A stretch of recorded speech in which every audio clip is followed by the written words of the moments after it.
Okay. Now I've really got to get this story out. And everything I'm saying is really important. I don't know why I find this so difficult, but I really do. After my ex tried to kill me by strangling me and beating my head, I had substantial brain damage from it.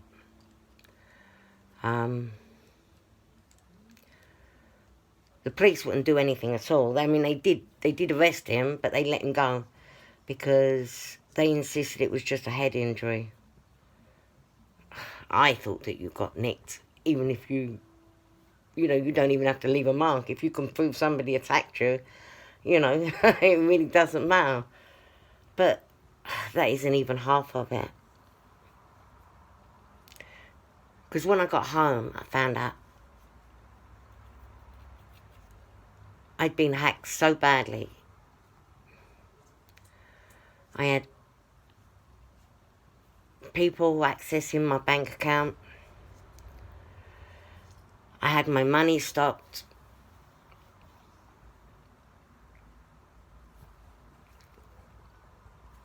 No, I mean, everything was stolen from me. And the police wouldn't help me, not even in London, which I was really shocked at, to be honest. So I went back to get my stuff back, because I left in a bit of a hurry.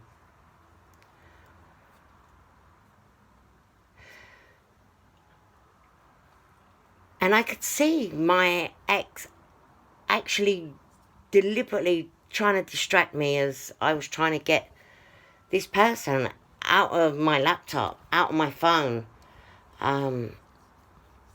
There's certain things you can do, especially with a laptop. Windows Defender, you can shut off all the access points. I found all my apps, all my pictures, everything had been stolen.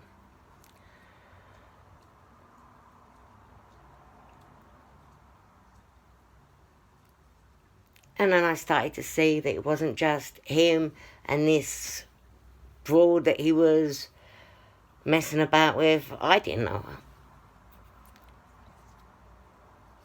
But it was also his friends. It was also the rest of the family. It was like I was just one big joke.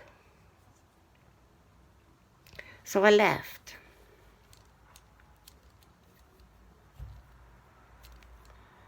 And things didn't get no better.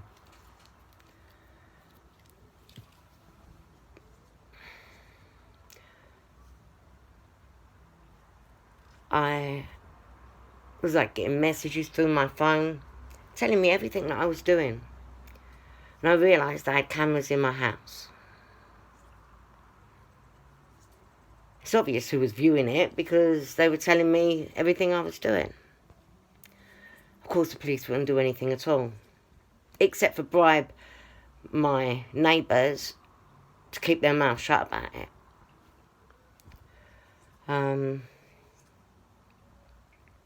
I caught my social worker breaking into my house. I kept changing my locks, continuously changing my locks. And continuously people were coming in while I was out, poisoning my food.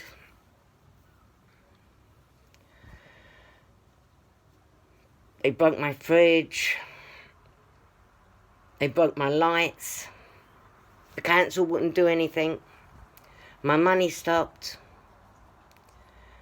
They refused to reinstate even my disability or my ESA.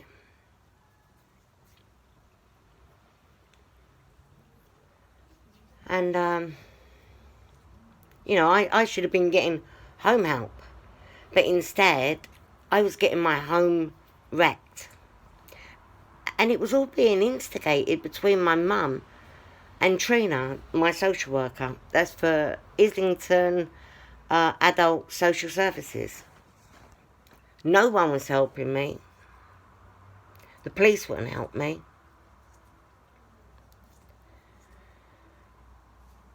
And then I noticed my medication I was getting from the chemist either wasn't signed, or the serial numbers, you could see that it had been resealed.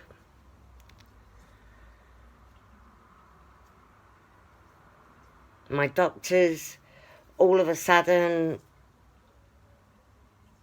keep banging on about I'm suffering from a mental illness, which is a complete load of rubbish.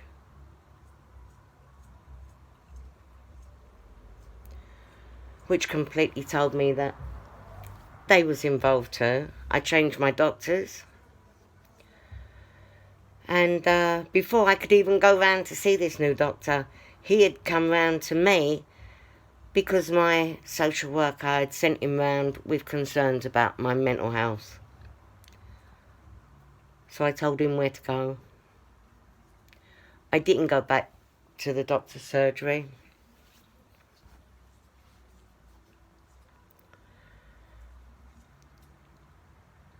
It was like a continuous thing. I mean, I was going off to sleep one night in my flat, and I barricaded the doors. I barricaded my doors every night because there was always somebody trying to get in at night. And I barricaded the doors. And as I was falling asleep, I could see the guy from upstairs standing in the doorway. But I couldn't keep myself from going to sleep. And I realised when I woke up in the morning that they must have watched me drink something or eat something. I was totally drugged. You know, you see a strange man in your house, it doesn't matter how tired you are, you wake up. You don't pass out like I did. I tied up all my windows. Terrible that everybody that is supposed to be set up to help you point blank refused.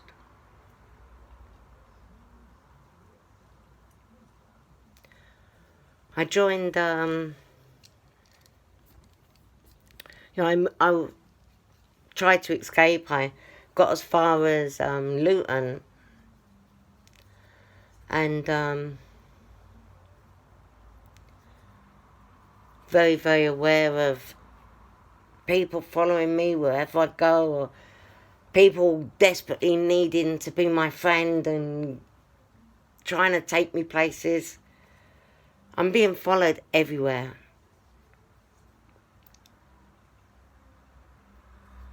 I went on to Bedford, and some girl came running up to me out of the blue, crying her eyes out. Told me that I should go because they're planning to do something really, really bad. I'd been in Bedford a day.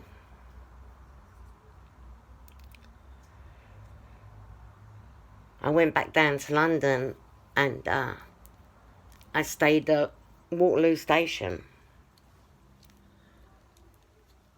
And before I knew it, the old guy that sort of lived in at the bus stop suddenly disappeared. He wasn't there anymore, but there was about 17 other people. Some that lived on the street, some that didn't. And they was with me everywhere I went. I actually had 6 attempts on my life over a couple of days. This was like 2 years ago, just after my grandma passed away, under very suspicious circumstances. Um,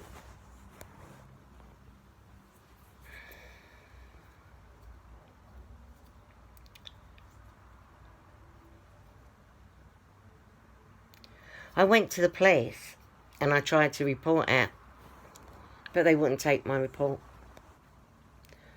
They said that I should have reported it earlier. It had been hours or something like that. This I reported at Tottenham.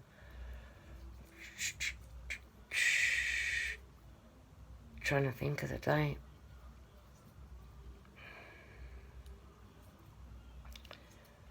September the 27th, I think. September 27th, Tottenham.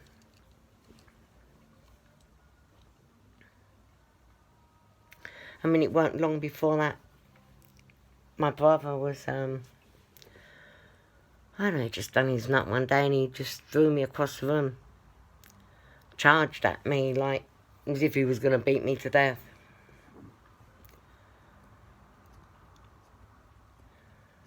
I kicked him and Andy was interrupted at the same time.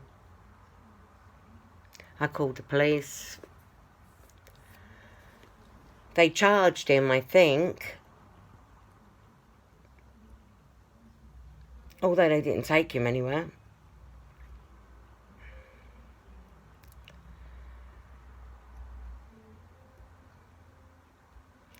Yeah. It's nobody has done anything. You know, the council stopped paying my rent, my housing benefit stopped. They said they were going to repossess the flat. And I said, good, because I want to get out of here.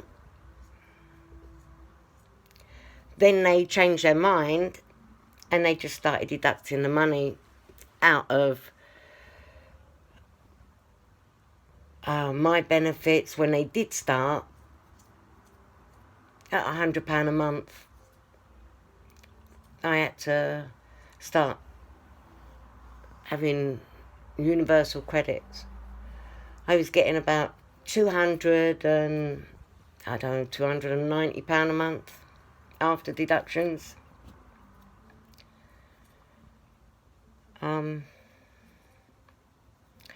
And I started, I was going to leave London, and I come across the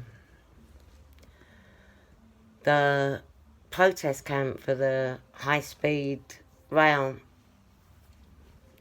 So I was very against this private company being paid so much money to destroy so much of our country, stealing people's homes, and you know, it's like just one of them really, really big, just the way that the government use these things to line their own pockets. I mean, why else would they give billions to a private company to build this rail line that we don't need?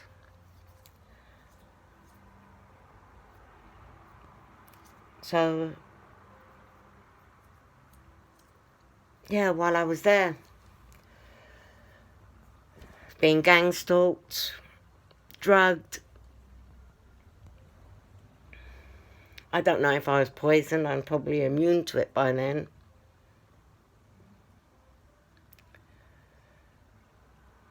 People picking fights.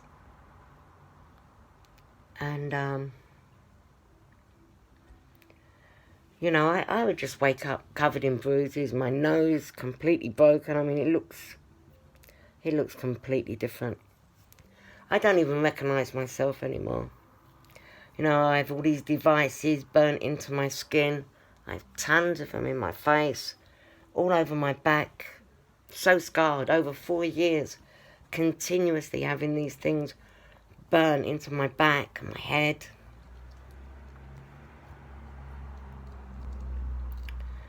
Every time I went into the bank, they were laughing at me.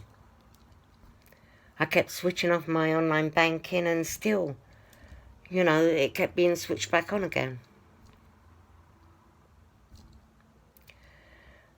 Everybody was just so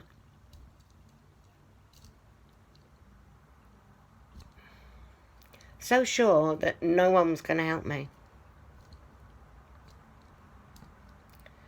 2 people went missing off of the camp.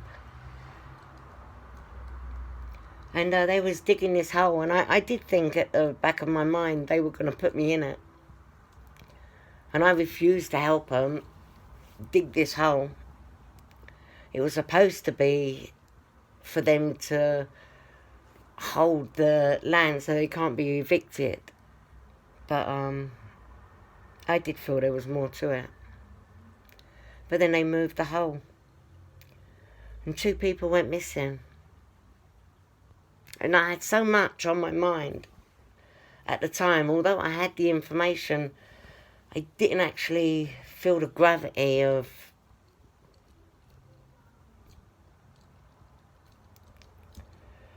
everything that was happening. It's like every time I was attacked, I woke up and knew I'd been attacked.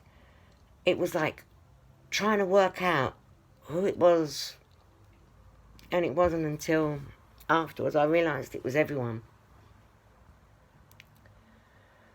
Everyone was attacking me, coordinated by my ex and his wife or girlfriend, or wife and girlfriend.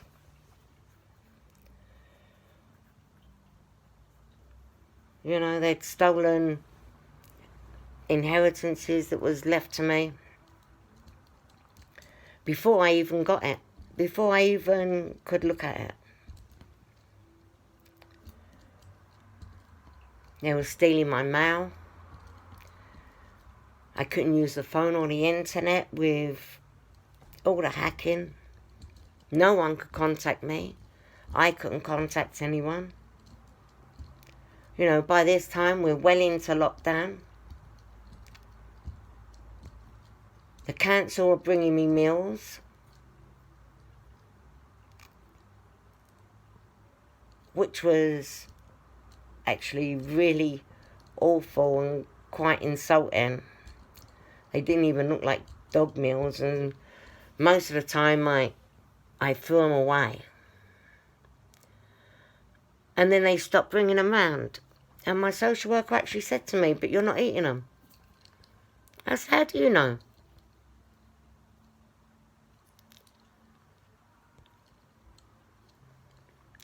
Obviously, everybody was viewing me through these cameras, and it wasn't just my ex. Then I had the remarks from everybody.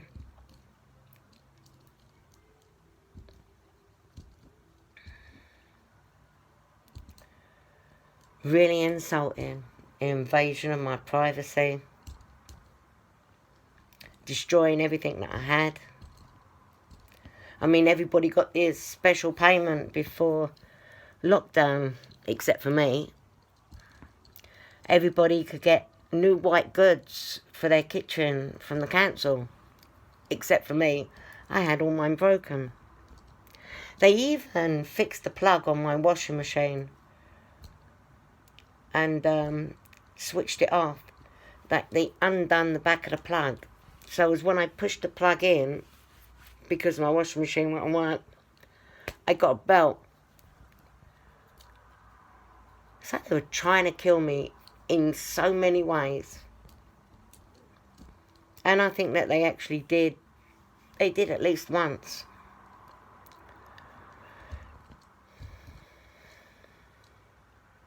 God has other plans.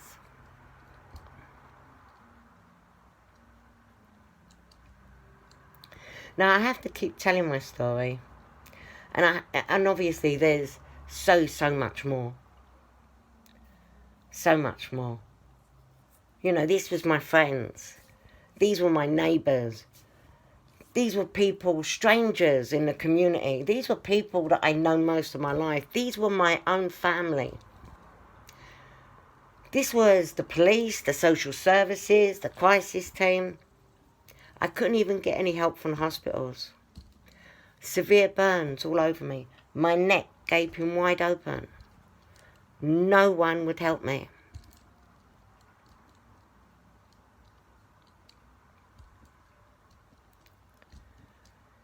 And I have to tell this story, albeit maybe different parts of it at different times,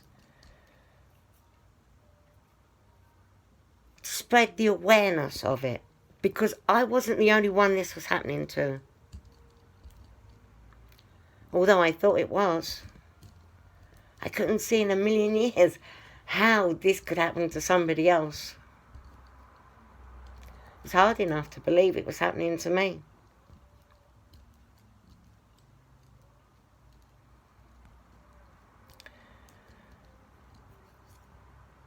You know, one time they were threatening my son's life, and I went down to the hospital and they sectioned me. I went down to the police station and they sectioned me. They said that I appeared to be a little too upset. They labelled me with an anxiety disorder. I mean, how do you do that when you're there reporting somebody trying to kill your son? I mean, really, none of it makes any sense at all.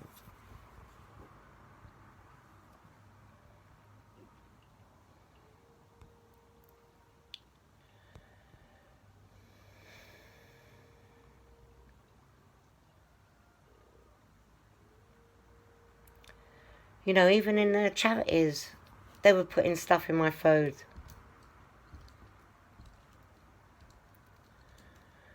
I left to go to Scotland.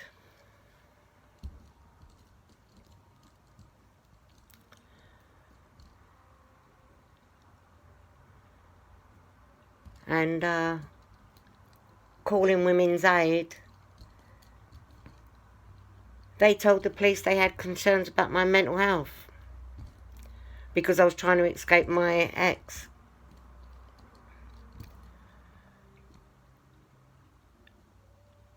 Everywhere I went, in different hotels, the hotel was giving them access to me. The amount of times that I woke up with fresh burns on my body, staying in these hotels. And that includes a Hilton.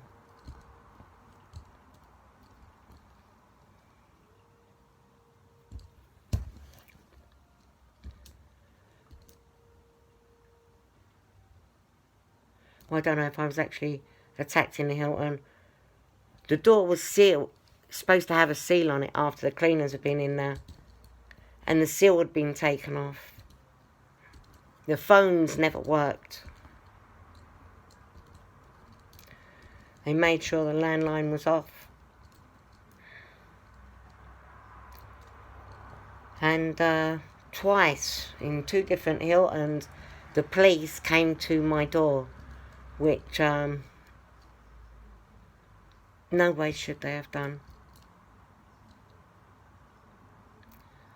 But yeah, other hotels actually gave them access to me because I couldn't actually lock the door. The Hilton at least have a lock on their door. But in Scotland, you know, the police still rounded me up there. Put me in a hospital. Only this time it's like all full of actors.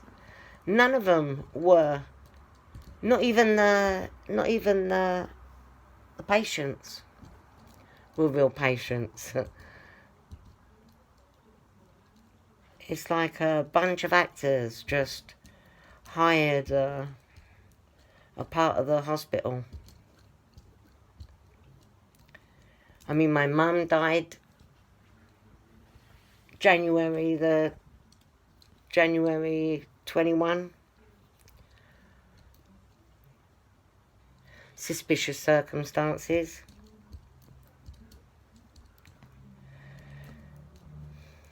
And it kind of starting to turn out like she faked her own death.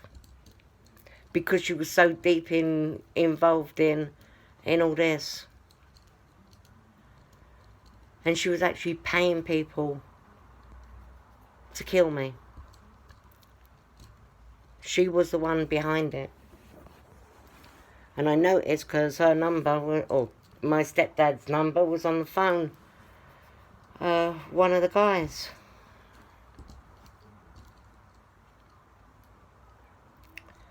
They never looked surprised when I told them that people were trying to kill me. It was like, oh, really?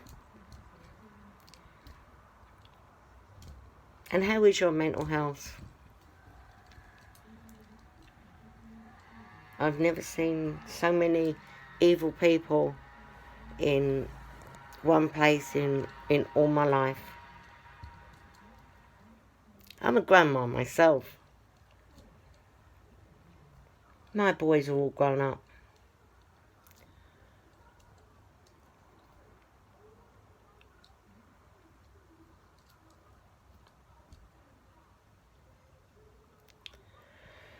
You think, you know, you kind of get to my age and you're allowed to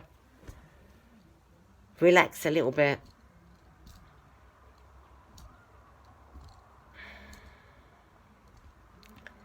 But no. Not if you've got money. Doesn't matter if it's in your pocket or not. People get jealous. I didn't have a tenner. I didn't have anything, you know. Definitely not anything at the end of a week, let alone a month. And still people were battering me and hunting me down and trying to kill me. Poison me, drug me, beat me, rape me.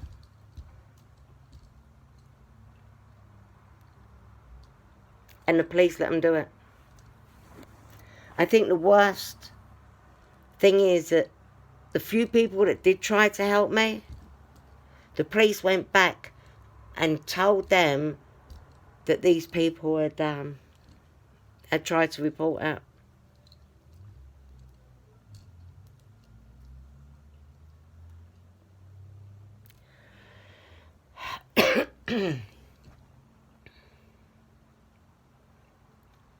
I don't know. I don't know if this is going to help anybody. I hope it does. I hope it exposes people. I hope these hospitals can't keep locking people up that aren't supposed to be there. That the police, you know, there's more safeguards. And definitely to do with the people running the place.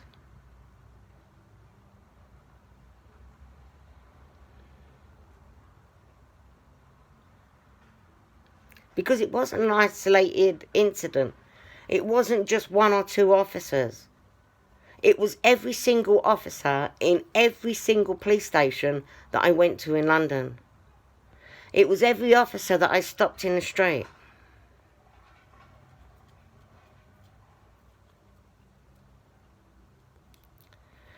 In the end, you know, they actually knocked down my door and dragged me out of my home with a warrant to break down my door to talk to me. How can a judge give the police powers to break into my house to speak to me when I was willing to speak to them at the door? But then I am aware there was corrupt judges, tons of solicitors, definitely in the mental health sector. I was left properties, and it was all stolen with the help of the solicitors, banks.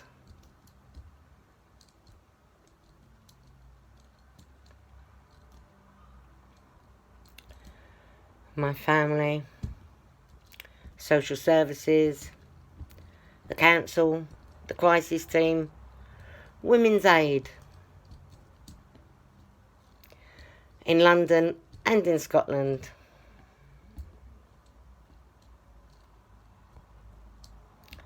I went to crisis for help and they wouldn't help me. They just gave me a sleeping bag. It's really crazy. During the pandemic as well. Here's a sleeping bag.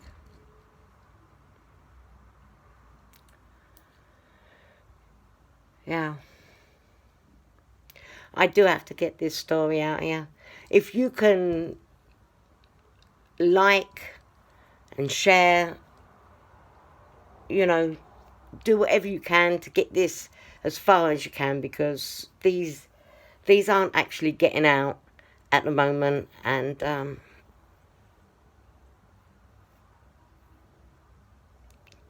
people need to know this information, because this stuff has got to stop. You know, they can't keep robbing people and using the very services that are set up to protect us and protect our money, protect our lives, protect our families. And they are the very ones that are attacking hospitals.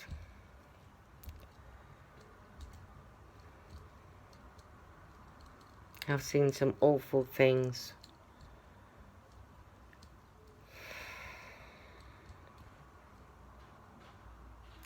Really need to stop what's happening in these mental, these psychiatric wards. You know, you get locked up in these places and no one knows you're there.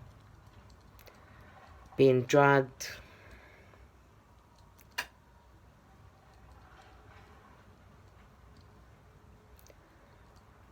Wiping people's memories so they don't know who they are. And probably God knows what else.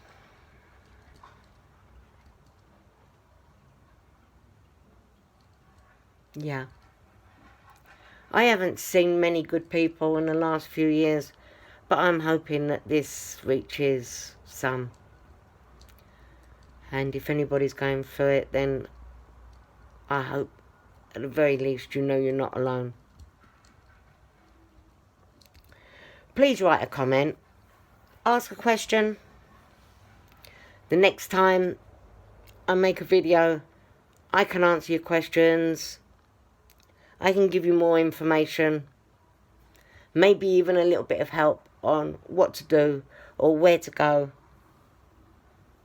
when it seems like the whole world is against you.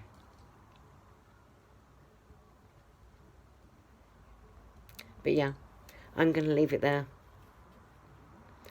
Till next time.